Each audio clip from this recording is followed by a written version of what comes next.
আহমদ শফি সাহেব রহমতুল্লাহ আলাইহি হাটহাজারীর প্রিন্সিপাল ছিলেন। আমি ওনার মৃত্যুর 8-9 মাস আগে দেখা করতে গেছিলাম। আমি ওনার সাথে দেখা করার সিরিয়াল পাইছি দীর্ঘ 2 ঘন্টা অপেক্ষা করার পর। 2 ঘন্টা আমি ওনার এখানে বসা, আমার চেয়ে বড় বড় সব ওখানে বসে রয়েছে, শুধু দেখা করে দোয়া নেয়, দেখা করে দোয়া নেয়, আর টাকা দিতেছে। দেখা করে দোয়া নেয়, টাকা দিতেছে। আমি ওনার এক জায়গায় নিছি, আমিও প্রায় হুজুরকে 10 লক্ষ টাকা দিছি। এরপরেও আমার কাছে মনে হয়েছে হুজুরের খেদমত করতে পারলাম না। এখন আফসোস হয় যে হুজুরের যদি আরেকটু খেদমত করতে পারতাম মনে হয় ভালো হতো। আমার ভাইয়েরা, কোরআনওয়ালাদের তো এত দাম, নিজে কোরআন পড়বেন, সন্তান সামনে এই পর্যায়ে কোরআন ও হাদিসের আলোকে নসিহত পেশ করবেন সুদূর ঢাকা থেকে আগত ঢাকা যাত্রাবাড়ির জামিয়া ইব্রাহিমিয়া সম্মানিত মুহাদ্দিস হযরতুল আল্লাম হযরত মাওলানা মুফতি ইহতিশামুল হক সাহেব পীর সাহেব উজানি, বারাকাল্লাহু ফি হায়াতি। আমি হযরতকে মাহফিল কমিটির পক্ষ থেকে হযরতের মূল্যবান নসিহত পেশ করার জন্য সবিনয় অনুরোধ জানাচ্ছি। দুরূদ শরীফ পড়ি সবাই। আল্লাহুম্মা সাল্লি আলা মুহাম্মাদিন ওয়া আলা আলি মুহাম্মাদ কামা সাল্লাইতা আলা ইব্রাহিম ওয়া আলা আলি ইব্রাহিম ইন্নাকা হামিদুম মাজিদ। اللهم بارك على محمد وعلى آل محمد كما باركت على إبراهيم وعلى آل إبراهيم إنك حميد مجيد. أعوذ بالله من الشيطان الرجيم. بسم الله الرحمن الرحيم. الرحمن علم القرآن. قال رسول الله صلى الله عليه وسلم عليك بتلاوة القرآن فإنه نور لك في الأرض.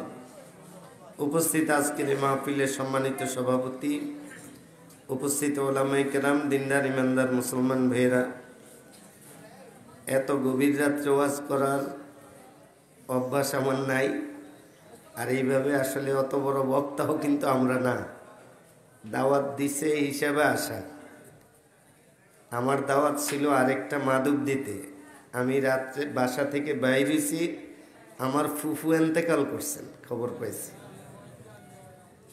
আমি দ্রুত যাওয়ার জন্য মাদুবদির প্রোগ্রাম বাদ দিছি যে এখানে আইসা দ্রুত চলে যাব, কিন্তু এখানের পরিস্থিতি এমন হয়েছে যে অনেক দেরি হয়ে গেছে। যাইতে 4 ঘন্টা লাগবো, বাড়িতে অনেক টাইম লাগবে, ফজর হয়ে যাবে। আপনাদেরকে কিছু ওয়াজ করার তো ইচ্ছা ছিল, যে কথা বলবো কিছু, কিন্তু সব মিলে পরিবেশটা এমন অবস্থা যে খুব কিছু বলার সুযোগ নেই আমার। যাই হোক, আপনারা আপনাদের তৌফিক অনুসারে এই মাদ্রাসার জন্য যথেষ্ট পরিমাণ দান করছেন, ধৈর্য সহকারে এই পর্যন্ত আছেন। আল্লাহ পাক সবাইকে কবুল করুন। আল্লাহ রাব্বুল আলামিন মানুষ যে বানাইছেন, মানুষের যে শিক্ষা লাগবো এটা আল্লাহ পাক জানেন। তো কি শিখলে মানুষ ভালো হবে, দুনিয়া আখিরাত শান্তি হবে, ওই শিক্ষা যে বানাইছে উনি দিয়ে দিছেন। সেই শিক্ষাটা হইল কোরআন শরীফ। এই শিক্ষা দ্বারাতে মানুষ দুনিয়াতে হাজার চেষ্টা করিয়া যেটা না পারে, এই শিক্ষার বরকতে আল্লাহর পক্ষ থেকে এটা হয়ে যায়। ফিলিস্তিনের কথা আপনারা একটু আগে শুনলেন। ফিলিস্তিনে মানুষের উপরে নির্যাতন হয়। ইসরায়েলিরা 2 জন হাফেজ সাহেবকে আটকাইছে। এটা আরো 30 বছর আগের কথা। আটকাইয়া উপরে ফোন দিছে যে বড় ধরনের জঙ্গি আমরা ধরছি। তো তারা বলল তাদেরকে রাখো, আমরা আসতেছি, তাদের কাছ থেকে আরো তথ্য বাহির করুন। আসলে 2 হাফেজ সাহেব ছিলেন অন্ধ। এরা এইভাবে রাস্তা দিয়ে যাইতে লইছে, এখানে যে ক্যাম্প আছে বা কিছু আছে জানে না। এই অন্ধ হাফেজ সাহেবদেরকে আটকাইছে। উপরের লোক আইসা দেখে যে এরা তো অন্ধ, তোমরা কি আটকাইলা? এরা তো এমনি আটকানো, তাদের তো চোখ নেই।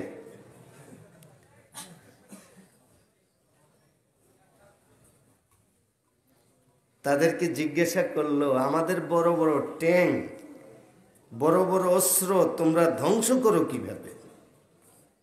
তোমাদের কি অস্ত্র আছে?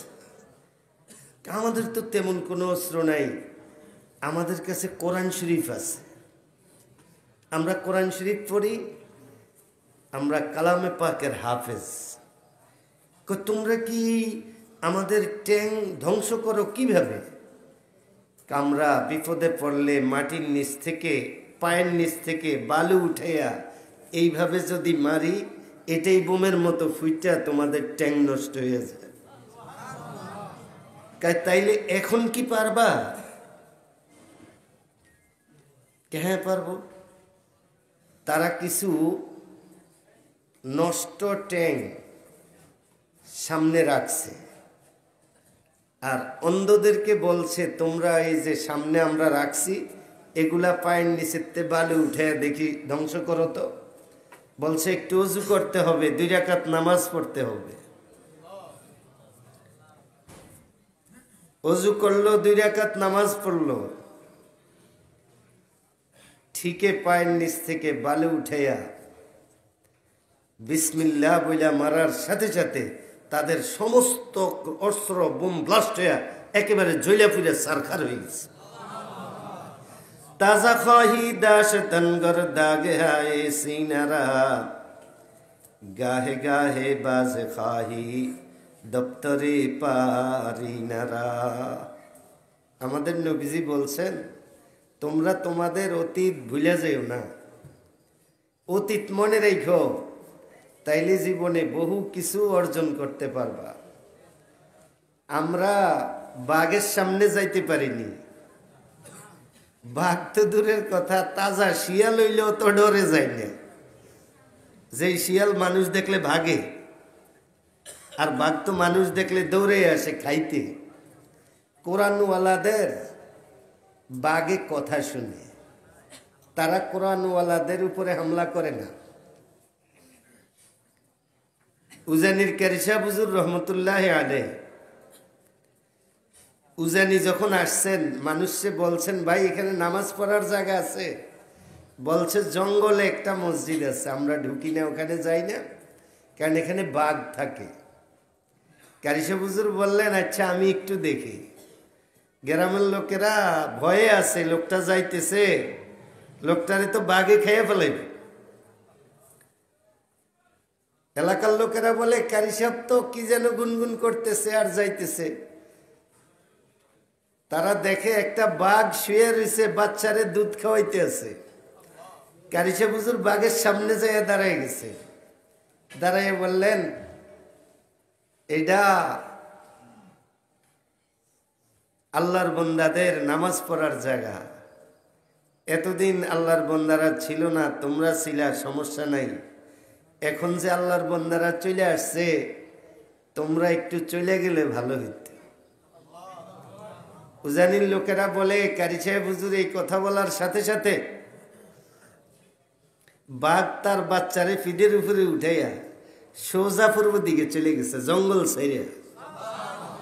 শুধু বাঘ না, তারা বলে এরপর থেকে এই জঙ্গলে আর কোনোদিন কোনো হিংস্র প্রাণী তারা দেখে না।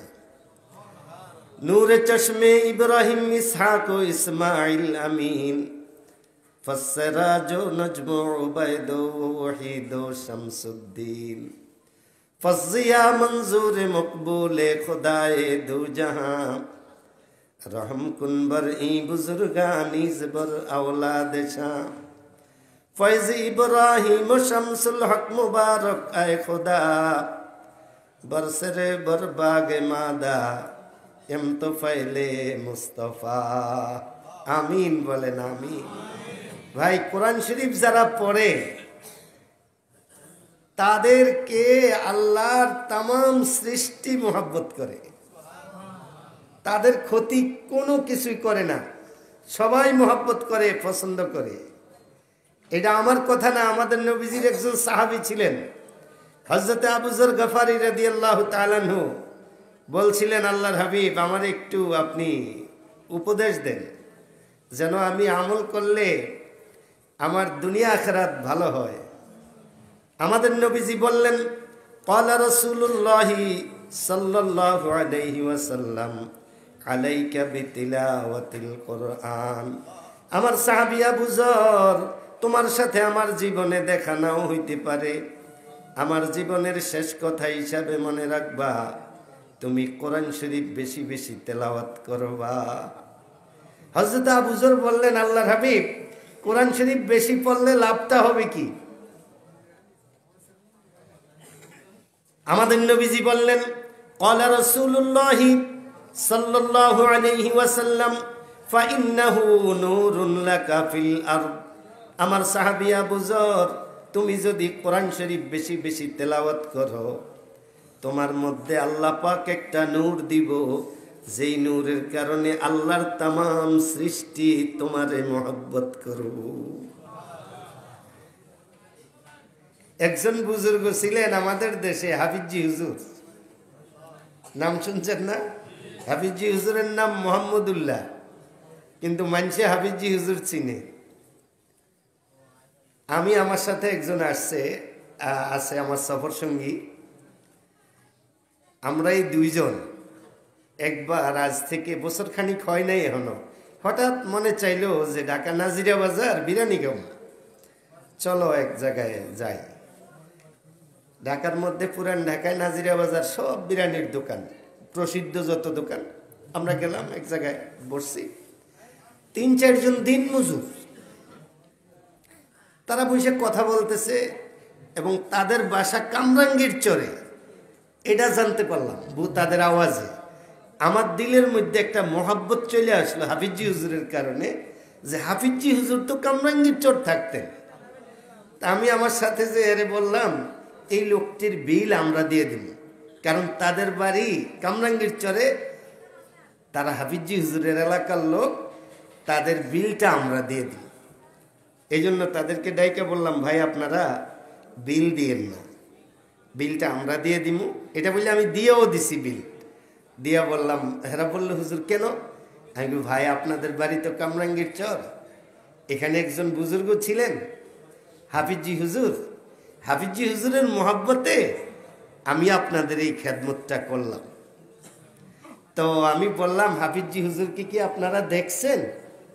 বলল হুজুর হাফিজি হুজুরকে তো এইভাবে দেখছি বলে মনে পড়ে না, বাকি উনি মারা গেছেন রে, ওনার লাশটা নিয়ে যে বাহির হয়েছে হাজার হাজার মানুষ, আলেম এবং মুসলমান, হাজার হাজার রাস্তাঘাট ভরে গেছে, ওনার লাশ নিয়ে যাইতেছে।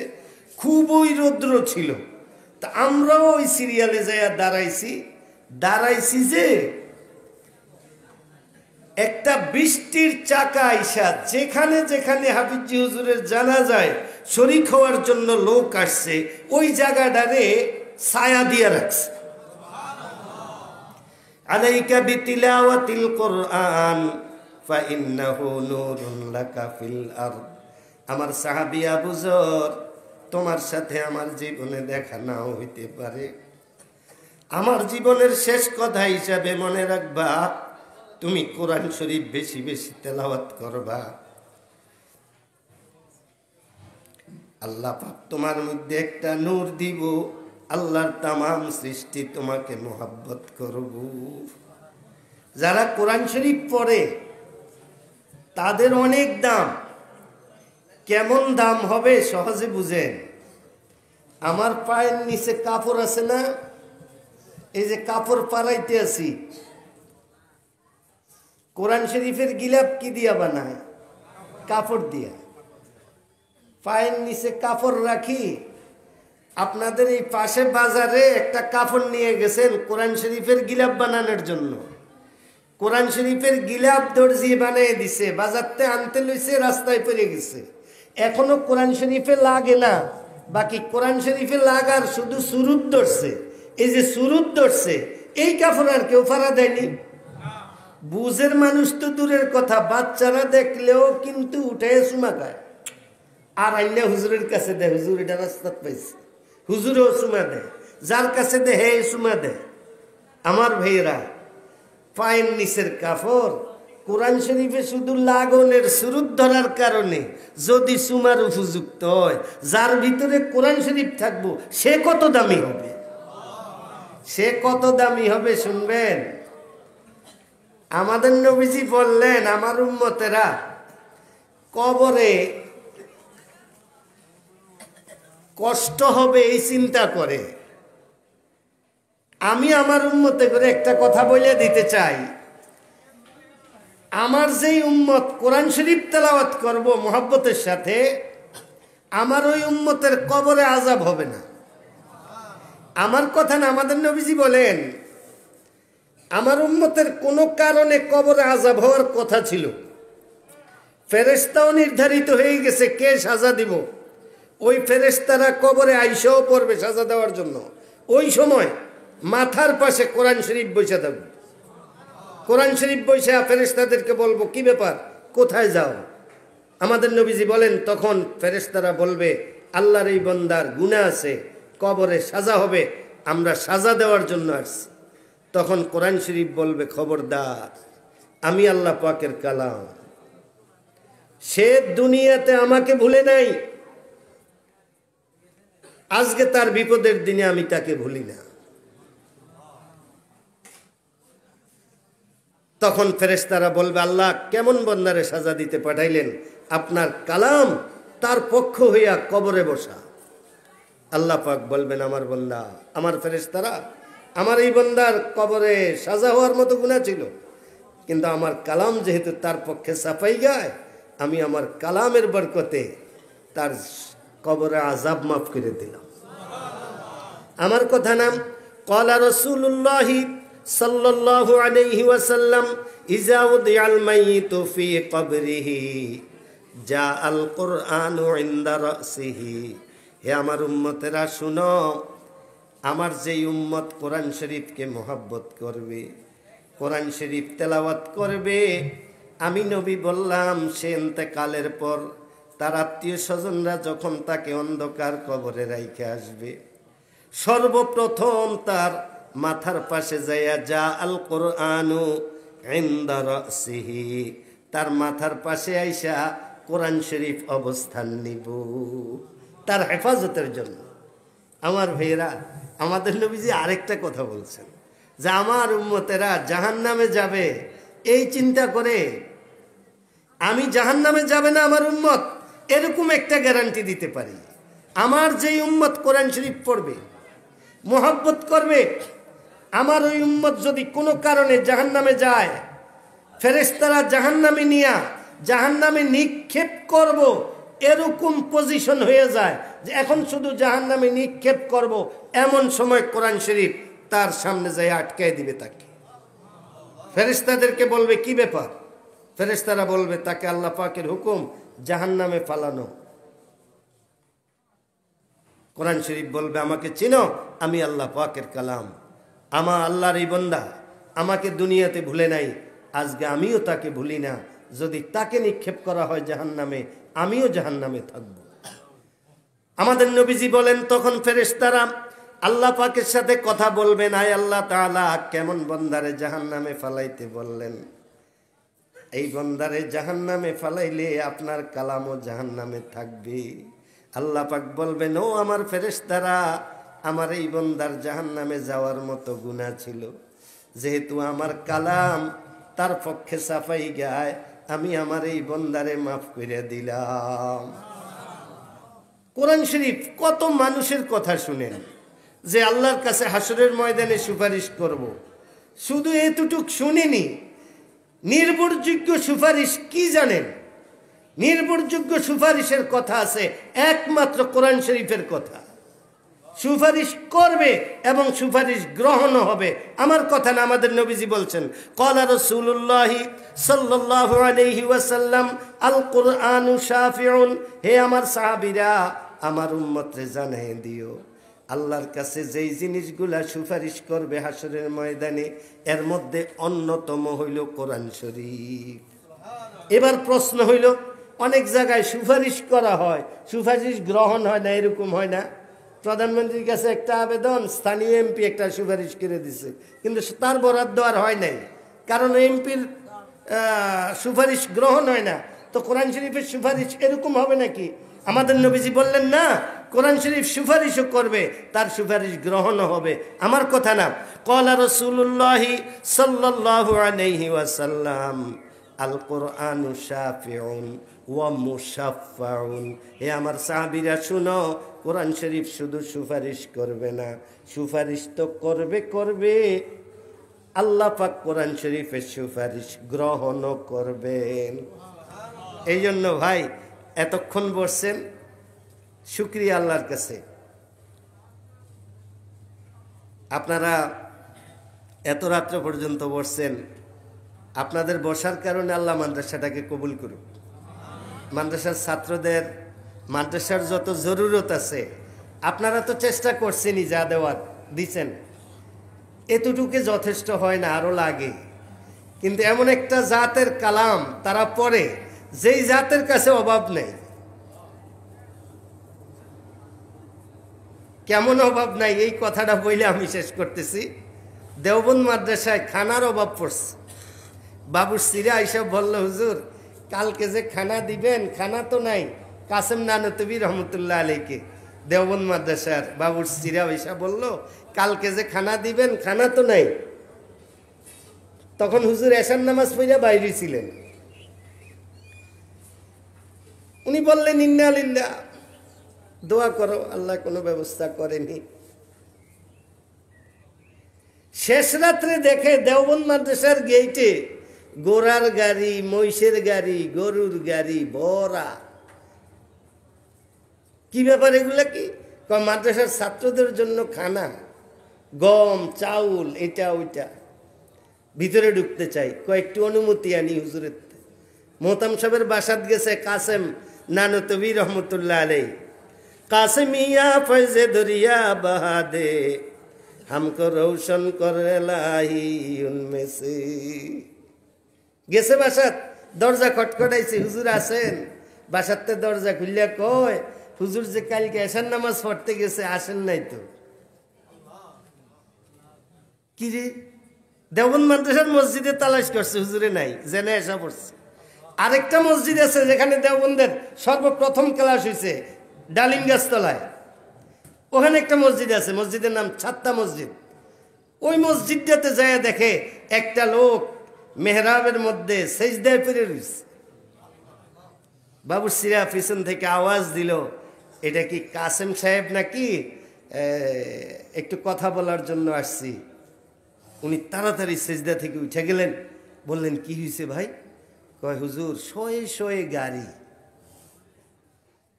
মাদ্রাসায় ঢুকতে চায়, অনুমতি দিমু কিনা এটার জন্য। কয়, কি ওখানে? কয়, মাদ্রাসার ছাত্রদের জন্য বলে খানা। উনি বললেন, আলহামদুলিল্লাহ। এরপর থেকে দেওবন্দ মাদ্রাসার শুধু ব্যয়ের হিসাব হয়, আয়ের হিসাব আর হয় না। আয়ের হিসাব আর করা যায় না। কোরআন শরীফ এমন এক জাতের, এটার মালিক কানা যে সারাটা পৃথিবীর মালিক। ছাত্ররা যারা আছেন, আলেমরা সবাই আল্লাহ পাকের কাছে বলবেন, উজানির কারিশা হুজুর যখন টাকা দরকার হইতো, যখন যত দরকার হইতো পকেটও হাত দিত, অতই বাইর দিত। বুঝাইছে? এগুলা কোরআন শরীফের কারণে।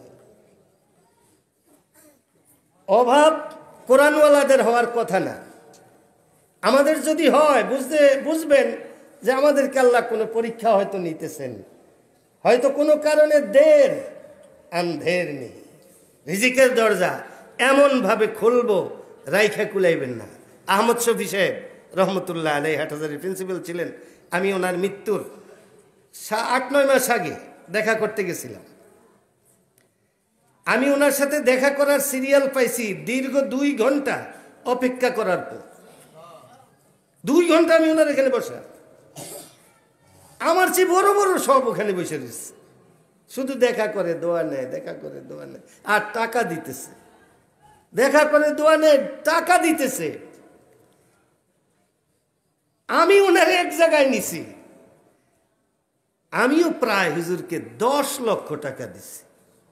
এরপরেও আমার কাছে মনে হয়েছে হুজুরের খেদমত করতে পারলাম না। এখন আফসোস হয় যে হুজুরের যদি আরেকটু খেদমত করতে পারতাম মনে হয় ভালো হতো। আমার ভাইরা, কোরআনওয়ালাদের তো এত দাম। নিজে কোরআন পড়বেন, সন্তানদেরকে পড়াইবেন, ঠকবেন না। আমার ফুফু দুনিয়া থেকে বিদায় নিছেন। আমার ফুরপা অনেক দিন আগে দুনিয়া থেকে বিদায় নিছেন। আপনারা চিনবেন আমার ফুফুর এমরান মাঝারি সাহেবের নাম শুনছেন না? মাওলানা ইমরান মাঝারি, উনি আমার আপন ফুফাতো ভাই। ইমরান মাঝারি সাহেবের আম্মা। আমার আরেকজন ফুফা গত কয়েক বছর আগে মারা গেছেন, কচুয়ার আমির সাহেব। আমাদের এই হুজুর চিনবেন। মারা যাওয়ার আগে আমার ফুফুকে বলছিলেন, আমি দেশের বাইরে ছিলাম, আমি ফুফার জানাজা পাইনি। আমি আসার পর এয়ারপোর্টে আইসেই সর্বপ্রথম যোগাযোগ করলাম। আইসা আগেই ফুফুর বাড়িতে গেলাম, ফুফুর সাথে কথা বললাম। ফুফাজান কিছু বলছিল, কালের আগে আমারে বলছিল তোমরা আমাকে কবরে রাখার আগে 1 খতম কোরআন শরীফ পড়ে রাখো। পরে আমি বলছিলাম এটা কি ফুফু করা হয়েছিল? আল্লাহর রহমতে 1 খতম না, মনে হয় কয়েকশো খতম পড়া হয়ে গেছে, এরপরে রাখা হয়েছে। আমার ভাইয়েরা, আমি আপনি তো মারা গেলে কোরআন শরীফ পড়ন্যা হাওলাত করণ লাগে যে হুজুর আমার আব্বা মারা গেছে, আমগো লাগে 1 খতম কোরআন শরীফ পড়েন। এটা কিন্তু আমাদের ভাই একটা দুর্ভাগ্য বলবো আমি। কেন আমি এমন হাজার কিছু পড়তে পারি, আল্লাহ পাকের একটা মাত্র কিতাব এটাকে একটু পড়তে পারি না কষ্ট করিয়া ভাই। যারা জানি না তারা এখন থেকে পড়া শুরু করি। তালিবুল ইলমদের মারা গেলে তাদেরকে আল্লাহ পাক শহীদের মর্যাদা দেয়। আপনারাও যারা পড়তে পড়তে শিখতে শিখতে মারা যাবেন, আপনাদেরকে আল্লাহ পাক তালিবুল ইলমদের মৃত্যুর মর্যাদা দিবে। আল্লাহ পাক সবাইকে কবুল করুক। সূরা ফাতিহা পড়ি একবার, সূরা ইখলাস 3 বার। আউযু বিল্লাহি মিনাশ শাইতানির রাজীম। বিসমিল্লাহির রহমানির রহিম। আলহামদুলিল্লাহি রাব্বিল আলামিন। আর রহমানির রহিম। মালিকি ইয়াউমিদ্দিন। ইয়াকা না'বুদু ওয়া ইয়াকা নাস্তাঈন। ইহদিনাস সিরাতাল মুস্তাকিম। সিরাতাল লাযিনা আন'আমতা আলাইহিম গায়রিল মাগদুবি আলাইহিম ওয়ালাদ-দাল্লিন। কুল হুয়াল্লাহু আহাদ। আল্লাহুস সামাদ। লাম ইয়ালিদ ওয়া লাম ইউলাদ ওয়া লাম ইয়াকুল লাহু কুফুয়ান আহাদ। বিসমিল্লাহির রহমানির রহিম। কুল হুয়াল্লাহু আহাদ। আল্লাহুস সামাদ। লাম ইয়ালিদ ওয়া লাম ইউলাদ ওয়া লাম ইয়াকুল লাহু কুফুয়ান আহাদ। বিসমিল্লাহির রহমানির রহিম। কুল হুয়াল্লাহু আহাদ। আল্লাহুস সামাদ। লাম ইয়ালিদ ওয়া লাম ইউলাদ ওয়া লাম ইয়াকুল লাহু কুফুয়ান আহাদ। এই সূরাটা 3 বার পড়লে 1 খতম কোরআন শরীফের সওয়াব হয়। এনে কয়েকশো মানুষ আছি আমরা, কয়েকশো খতম কোরআন শরীফের সওয়াব হইছে। আমার ফুফুর জন্য এই কয়েকশো খতম কোরআন শরীফের সওয়াব দান করলাম, বলে না আমি। আমরা যারা আছি এখানে অনেকের আব্বা আম্মা, দাদা দাদি, নানা নানি, শ্বশুর শাশুড়ি অন্ধকার কবরে আছে, ওনাদের জন্য দান করলাম। আল্লাহ গেছিল সবাই মাফ করুক। আসসালামু আলা সাইয়্যিদিল আমবিয়াই ওয়াল মুরসালিন وعلى آله وصحابه أجمعين. ربنا ظلمنا أنفسنا وإن لم تغفر لنا وترحمنا لنكونن من الخاسرين. ربنا هب لنا من أزواجنا وذرياتنا قرة أعين واجعلنا للمتقين إماما. আয় আল্লাহ তাআলা, গভীর রাত্র পর্যন্ত যা কিছু ওয়াজ করলাম ওয়াজ শুনলাম এর উপরে আমল করার তৌফিক দিন আল্লাহ। আয় আল্লাহ তাআলা, আমাদের কোনো ইবাদত নাই আপনাকে দেখাইতে পারি, আপনার হাবিবের দুরূদের উসিলায় মেহেরবানি করে আমাদেরকে মাফ করে দিন। আয় আল্লাহ তাআলা, আপনি আমাদের যত প্রকারের গুনাহ আছে মেহেরবানি করে মাফ করে দেন। আল্লাহ, আমাদের আম্মা আব্বাকে মাফ করে দেন, আমাদের দাদা নাদি নানা নানি শ্বশুর শাশুড়িকে মাফ করে দেন। আল্লাহ, আমাদের আত্মীয় স্বজনকে মাফ করে দেন। আয় আল্লাহ তাআলা, যত মুসলমান নর নারী অন্ধকার কবরে শুয়ে গেছে সবার কবরকে আপনি জান্নাতের বাগান বানিয়ে দেন। আয় আল্লাহ তাআলা, অসুস্থ মানুষদেরকে সুস্থতা দান করেন, পেরেশান মানুষদের পেরেশানি দূর করেন, করজদারদের করজ আদায় করে দেন, রিজিকের অভাব মানুষদের হালাল রিজিকের ব্যবস্থা করে দেন। আয় আল্লাহ তাআলা, আমি জানি না কার কলবে কি নেক মকসুদ আছে, সবার কলবের নেক মকসুদ আপনি পূরণ করে দিয়েন আল্লাহ। আয় আল্লাহ তাআলা, আমার ফুফু দুনিয়া থেকে বিদায় নিছেন। আয় আল্লাহ তাআলা, উনি আপনার মেহমান হয়ে গেছেন। আয় আল্লাহ, কোনো ভুল ত্রুটি যদি থাকে মেহেরবানি করে মাফ করে দেন। আয় আল্লাহ তাআলা, এখানে বহু মানুষ এমন আছে যারা কাঁধে করে নিজের আব্বা আম্মাকে অন্ধকার কবরে রাইখা আসছেন। আয় আল্লাহ, ঘরে গেলে মা বাবার কথা মনে হইলে ঘরটা মরুভূমির মতো লাগে। আয় আল্লাহ তাআলা, মা বাবাকে তো আর পাওয়া সম্ভব না, তারা অন্ধকার কবরে কেমন আছে তাও জানা নাই। আয় আল্লাহ তাআলা, আমরা সকলে দোয়া করি এমন যারা আমাদের আত্মীয় স্বজন অন্ধকার কবরে আছে সবারই কবরকে আপনি মেহেরবানি করে জান্নাতের বাগান বানিয়ে দেন। আহ জাতি হ্যায় ফলক পর রহমে লানে কে লিয়ে, ऐ हजाबो हट जाओ दे दो राह जाने के लिए। मौला खल्क के रंदे हुए दुनिया की ठुकराए हुए, मौला आए हैं हम तेरी दर पे हाथ फैलाए हुए। मौला हम खार हैं बदकार हैं डूबे हुए जुल्मत में हैं, मौला कुछ भी है लेकिन तेरे महबूब की उम्मत में है। मौला रहम कर अपना न आईने करम को भूल जा, मौला हम तुझे भूले लेकिन तू न हमको भूल जा। मौला हम तुझे भूले लेकिन तू न हमको भूल जा। मौला हम तुझे भूले हैं लेकिन तू न हमको भूल जा। जिन्हें नाने जवी बख्शी है तूने उसे बाजुए हैदर अता कर। कौन बीमारी है या रब जो नहीं मुझ में हुई, आफिनी मिन कुल्ली दाइन वक़्दि अन्नी हाजती। या इलाही गर के दरिया गुनाहम तुमी दानी वक़्द हस्ती गवाहम। गुनाहे बेहद बारे बस्तम हजारा बारे तौबा शिकस्तम। আয় আল্লাহ তাআলা মেহেরবানি করে আমাদেরকে মাফ করেন। আয় আল্লাহ তাআলা এই মাদ্রাসাকে কবুল করেন, মাদ্রাসার ছাত্রদেরকে কবুল করেন, শিক্ষকদেরকে কবুল করেন। আল্লাহ কত মানুষ নিজের কষ্টের উপার্জন করা টাকা পয়সা মাদ্রাসার জন্য দিছে, সবার দানকে আপনি মেহেরবানি করে কবুল করেন। আল্লাহ অনেক প্রবাসীরা এখানে দান করলেন, প্রবাসে যারা থাকে সব সময় বাড়ির কথা মনে হয়। আল্লাহ তাদেরকে সহি সালামতে নিজের সন্তানদের মা বাপের কোলে ফিরে দিয়ে।